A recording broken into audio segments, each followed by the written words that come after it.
చాలా హ్యాపీగా ఉంది. మా స్ట్రీట్కి మనుకి గురుకులంలో సీట్ వచ్చింది. ఇంకా నేను ఫస్ట్ మా స్ట్రీట్ని ఇందులో జాయిన్ చేసినప్పుడు స్ట్రెంత్ చాలా తక్కువ ఉంది. నేను స్ట్రెంత్ని చూడలేదు, అప్పుడు స్టడీని చూసిన. సో నేను ఎప్పుడు స్టేటస్ పెడితే మా టీచర్స్ అందరూ అప్రిషియేట్ చేస్తారు మా బాబుని. చాలా బాగా చెప్తున్నారు. యాక్టివిటీస్లల్లో గిఫ్ట్ ఇవ్వడం కానీ, వీళ్ళని ఎంకరేజ్ చేయడం కానీ, మెయిన్లీ శ్లోకాస్, భగవద్గీత శ్లోకాస్ చెప్పడం కానీ, నర్సరీ ఎల్కేజీ పిల్లలు ప్లెడ్జ్ చెప్పడం కానీ చాలా బాగుందని చెప్తారు మా మేడమ్స్. గురుకులంలో సీట్ వచ్చిందని హ్యాపీగా ఉంది, కానీ గురుకులంలోకి పంపించడం అస్సలు ఇష్టం లేదు. ఎందుకంటే మా బాబుకి కొరుట్ల కల్లూరు రోడ్కి గురుకులంలో వచ్చింది. అక్కడ వీళ్ళకన్నా సీనియర్స్ గురుకులంలో ఉన్నారు పిల్లలు. నేను ఫస్ట్ వెళ్ళంగానే వాళ్ళందరూ మా స్ట్రీట్ని చూసి వచ్చిర్రు మా దగ్గరికి. వచ్చేసి చాలా బాగా అదేంటి స్కూల్ని ఎంత మిస్ అవుతున్నారో, టీచర్లను ఎంత మిస్ అవుతున్నారో ప్రతి ఒక్కరు చెప్పారు. వాళ్ళ కళ్ళలోనైతే ఇట్లా నాకు ఆ బాధ అనేది క్లారిటీగా కనిపించింది. హర్షిత్ నెక్స్ట్ అంతకుముందు హర్షిత్ అనుకుంటా, ఆ బాబు అక్కడే ఉన్నాడు. శ్రీకాంత్ సార్ని అడిగినట్టు చెప్పండి ఆంటీ, సంధ్య టీచర్ని అడిగినట్టు చెప్పండి, యాన్యువల్ డే అయిందా, స్కూల్ ఎట్లుంది, ప్రోగ్రామ్స్ జరుగుతున్నాయా, ప్రతి ఒక్కటి ఇక్కడ జరిగిన మెమొరీ అనేది ప్రతి ఒక్కటి తను గుర్తు చేసుకుంటూ బాధపడుతున్నాడు. మనం ఫ్రీ సీట్ వచ్చిందని హ్యాపీగా ఫీల్ అయ్యి పంపిస్తాం, కానీ వాళ్ళ స్కూల్ ఎంత మిస్ అవుతున్నారో వాళ్ళు అక్కడికి వెళ్ళిన తర్వాతనే మనకు అర్థమవుతుంది. ఎందుకంటే మనం ఎంత చదివినా, ఎంత పై క్లాస్లోకి ఎదిగినా, వేరే స్కూళ్ళకు కాలేజీకి వెళ్ళినా ఫస్ట్ ప్రిఫరెన్స్ అనేది ఫస్ట్ జాయిన్ అయిన స్కూల్లోనే ఉంటాయి. ఆ మెమరీస్ అనేవి అది ఎవ్వరు కూడా తీర్చలేంది. మన సంస్కృతి సాంప్రదాయాలు అనేవి ఏ స్కూల్లో ఇంతవరకు కనిపించలేదు మన జైత్యాల్లో. ఇప్పుడు అలాంటిది మన స్కూల్లో అన్ని రకాల భగవద్గీత కానీ, రామాయణం, మహాభారతం అన్నిటి గురించి చెప్పడం వల్ల పిల్లలకి ఏంటంటే మన సంస్కృతి అంటే ఏంటిది, మన పండగల విలువ అంటే ఏంటిది, దాంతోపాటు ఒక చదువే కాదు, పిల్లలకి మనం ఎలా ఉంటున్నాం అన్నది కూడా పిల్లలకు తెలియజేసే సంస్కృతి అంతా మన స్కూల్లో చెప్తున్నారు. కాబట్టి నాకు ఈ స్కూల్ అంటే చాలా ఇష్టం. మా బాబును అసలు గురుకులం కూడా పంపించట్లేదు. ఎందుకంటే ఇంతకాలం మా బాబును మీ స్కూల్కి పంపించడం ఎందుకంటే చాలా ఆనందంగా ఉంది. అంటే ఇప్పుడు వెళ్ళిపోతున్న బాధ కూడా ఉంది కొంత. ఎందుకంటే శ్రీకాంత్ సార్ ఎట్లా అంటే మాకు సొంత బ్రదర్ లాగా చూస్తున్నారు మా అబ్బాయిని. అట్లా సేమ్ టైం స్టాఫ్ కూడా చాలా మంచిగా చూస్తున్నారు. ఏదన్నా ప్రాబ్లం వచ్చినా మాకు ఇన్ఫామ్ చేసి అట్లా కేర్ తీసుకున్నారు. ఎడ్యుకేషన్ విషయంలో ఇక్కడ చేయాల్సింది అంతా చేసుకుంటూ కూడా మాకు కూడా టచ్లో ఉండి బాబు హోంవర్క్ చేయడానికి కానీ అట్లా వాళ్ళు కాల్ చేసి అడగడం, అట్లా టీవీ చూడకుండా ఫోన్ చూడకుండా అట్లా కేర్ చేసుకోవడం మాకు చెప్పడం చాలా మంచి, ఇంతవరకు అయితే చాలా మంచి చెప్పారు. చాలా హ్యాపీగా ఉంది. కానీ వెళ్ళిపోతున్నందుకు ఏంటంటే మరి ఫ్యూచర్లో ఇట్లుంటాడా, మళ్ళీ క్రమశిక్షణ తప్పుతాడా తెలియదు. అక్కడ కూడా ఇదే క్రమశిక్షణ పాటిస్తూ ముందుకు నడవాలని నేను కోరుకుంటున్నా. సేమ్ స్టాఫ్ అందరికీ నా థ్యాంక్స్. ఎడ్యుకేషన్ వచ్చి పర్లేదు, మన బయట కల్చరల్ యాక్టివిటీస్ కూడా చాలా బాగుంది. పిల్లలు కొంచెం ఏది ప్రాబ్లం ఉన్నా, మ్యాథ్స్ కానీ ఇంగ్లీష్ కానీ ఏది ప్రాబ్లం ఉన్నా మోటివేట్ చేస్తూ శ్రీకాంత్ సార్ గారు కానీ స్టాఫ్ కానీ ఎంకరేజ్ చేస్తూ పిల్లల్ని మోటివేట్ చేస్తూ ఎడ్యుకేషన్లో చాలా బాగుంది. Good morning all of you. మా పాపకు మోడల్ సీట్ రావడం నాకు చాలా హ్యాపీగా ఉంది. మేడమ్స్ మా పిల్లల పట్ల కేరింగ్ అనేది చాలా బాగుంది. క్రమశిక్షణ కరెక్ట్ లేదు, తను వచ్చిన తర్వాత బాగా సెట్ అయింది. స్టడీ కూడా నేను చెప్పలేదు, ఇంటి దగ్గర చెప్తే వినదు, వినకుండా స్కూల్లో సెట్ అయింది. సరే బాబు కూడా బాగా సెట్ అయింది.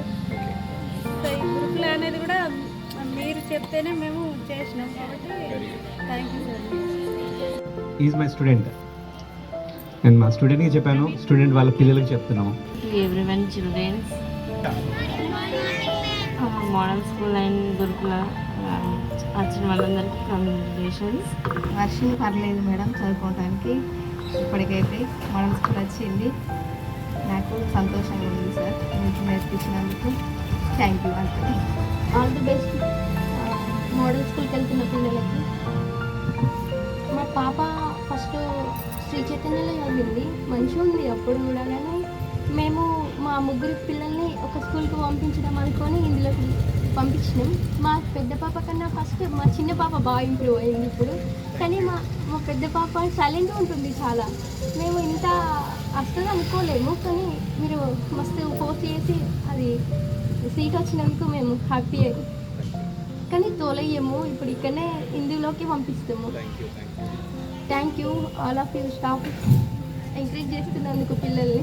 ఇంతకుముందు ఆ పేరెంట్ చెప్పినట్టు చాలా స్కూల్లో మంచిగా ఉంది. స్టాఫ్ అయినా సార్ అయినా శ్రీకాంత్ సార్ అయినా సంధ్య మేడం అయినా చూసే విధానం చెప్పే విధానం అన్నీ చాలా బాగున్నాయి. First of all UKG nursery LKG పిల్లలకు మీరు చెప్పే విధానం కూడా చాలా బాగుంది. ఇంకా భగవద్గీత గురించి శ్లోకాల గురించి అన్ని చెప్పడం కూడా చాలా నచ్చింది నాకు. వేదిక విషయంలో కూడా ఫస్ట్ స్టేట్ హై స్కూల్లో చదివేది, దాంట్లో కూడా పర్లేదు, కానీ దాని నుంచి వీళ్ళు చేంజ్ చేసినాక చాలా చేంజ్ అయింది.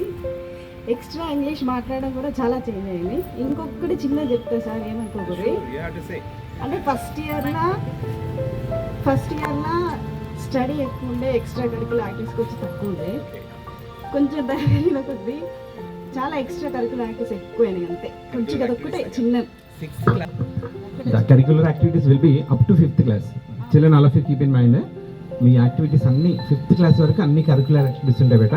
బట్ ఫ్రమ్ 6th నుంచి కంప్లీట్గా మిమ్మల్ని ఐఐటి బేస్డ్ పైన ఫోకస్ చేయడం. సో 5th నుంచి యూ హ్యావ్ టు రెడ్యూస్. ఒక్క స్పోర్ట్స్ మాత్రం ఉంటే బేట, ఇంకా యాక్టివిటీస్ అన్ని కొంచెం తగ్గుతాయి. 6th 7th ఓకేనా? Are you happy with that? 6th 7th raise your hands. Okay, are you happy with the sports తగ్గివ్వను. Definitely I will give sports, but remaining activities అన్ని 5th క్లాస్ వరకే. ఓకేనా? Right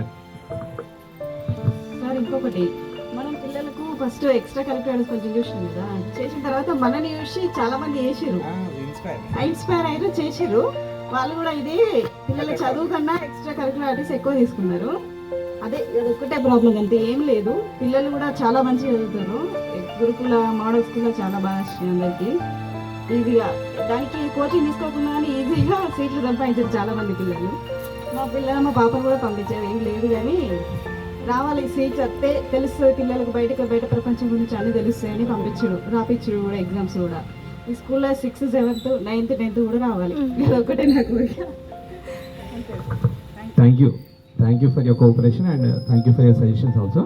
And the thing is, 1st to 5th class co-curricular activities ఏదైతే మనం plan చేస్తామో అది ఎడ్యుకేషన్కి related. Everything is related to education. The people who are doing the same activities, మనల్ని influence చేసేవాళ్ళు, మనల్ని చూసి ఇన్ఫ్లుయెన్స్ అయ్యేవాళ్ళు అది చేయగలుగుతారు. కానీ what is the purpose of that, దాని రీజన్ ఏంటి అనేది దే డోంట్ నో. మనం ఒకరు చూసి కాపీ చేస్తారంటే కాపీ మట్టుకే చేస్తారు, బట్ దాని పర్పస్ ఏంటో తెలియదు. బట్ వాట్ వీ డూ అంటే మనం ఇక్కడ నుంచి చేసేది ఏదైతే ఉందో దాని నుంచి ఒక what the thing they have to learn, ఏదైతే లర్న్ చేయగలుగుతారో వాళ్ళు, ఏదైతే దాని నుంచి నేర్చుకోగలుగుతారో అది ఒక క్లియర్ కాన్సెప్ట్ ఉంటుంది. So always we want to be a path maker, not follower. Path మేకర్గా ఉండాలని ఇష్టపడతాము. And the next thing, I said you already up to 5th class. Here we have to feel happy what it is. Up to 5th class వరకే ఉంటాయి. And even from 4th class నుంచి కొంచెం తగ్గుతుంది. 4th class గురుకుల రావాలన్నా, 5th class modal school రావాలన్నా, నవోదయ రావాలన్నా పిల్లలు ఎడ్యుకేషన్ పైన ఫుల్ కాన్సన్ట్రేట్ చేస్తేనే దట్ ఈస్ పాసిబుల్. ఎక్స్టర్నల్గా వాళ్ళకి ఏంటంటే యాక్టివిటీస్ ఉన్నట్టుగానే కనిపిస్తాయి, బట్ వాళ్ళకి తెలియకుండానే అది తగ్గిస్తూ వీటిపైన ఫోకస్ చేస్తాం కనుకనే they got the seats. Thank you for your valuable time. బాగా బెటర్ చిన్నప్పటి నుండి ఫ్రమ్ ద బిగినింగ్ నేను చెప్పేది ఒక్కటే, నేను ఇక్కడ పిల్లలకు మార్కుల కోసం కాదు, and nothing. First and most important thing is stage fear ఒక్కటే తీసేస్తే ఎడ్యుకేషన్ వస్తుంది. స్టేజ్ ఫియర్ తీసేయడం వల్ల ఫస్ట్ వచ్చేది కాన్ఫిడెన్స్. ఆ కాన్ఫిడెన్స్ వాళ్ళకి వచ్చింది అనుకోండి, ఆటోమేటిక్గా వాళ్ళు చదువుతారు. ఏ పిల్లోడైనా వెనక్కి వచ్చేది ఎక్కడంటే కాన్ఫిడెన్స్ లేక, ఇన్ఫీరియారిటీ కాంప్లెక్స్ అనేది డెవలప్ అవుతుంది. సో ఆ ఇన్ఫీరియారిటీ కాంప్లెక్స్ ఎప్పుడైతే క్లియర్ అవుతుందో, అది ఎప్పుడు క్లియర్ అవుతుంది, స్టేజ్ ఫియర్ దగ్గరే క్లియర్ అవుతుంది. ఎప్పుడైతే స్టేజ్ ఫియర్ క్లియర్ అవుతుందో ఇన్ఫీరియారిటీ కాంప్లెక్స్ అనేది పోతుంది. ఇన్ఫీరియారిటీ కాంప్లెక్స్ నథింగ్ బట్ లోపల 1 ఉంటే చెప్పడానికి, బట్ ఎక్స్ప్రెస్ చేయడానికి ఒక వర్డ్ రాదు, భయం. ఆ భయం క్లియర్ అయిందనుకోండి ఆటోమేటిక్గా చదువు. అది క్లియర్ అయినప్పుడే క్లాస్లో అడుగుతాడు, ఫ్రెండ్ అడుగుతాడు, ఎవరి దగ్గరైనా ఓపెన్గా అడుగుతాడు. మైండ్లో వైట్స్ లేకుండా వాళ్ళ పిల్లలు ఇంటికి వెళ్తే సరిపోతుంది. సో టెక్స్ట్ బుక్లో ఉన్నది ప్రతిదీ చదివితేనే మార్క్స్ వస్తాయని కాదు, అది మన ఫ్యూచర్ నాలెడ్జ్ కోసం. సో రేపు జరిగే ఎగ్జామ్కి ఈరోజు రాత్రంతా ఇంపార్టెంట్ క్వశ్చన్ చదివితే 100 వస్తాయి, కానీ అది కాదు, నాలెడ్జ్ కావాలి. సో అది రెగ్యులర్గా ఈ అకాడమిక్ ఇయర్ ఒకటి 1 యాప్.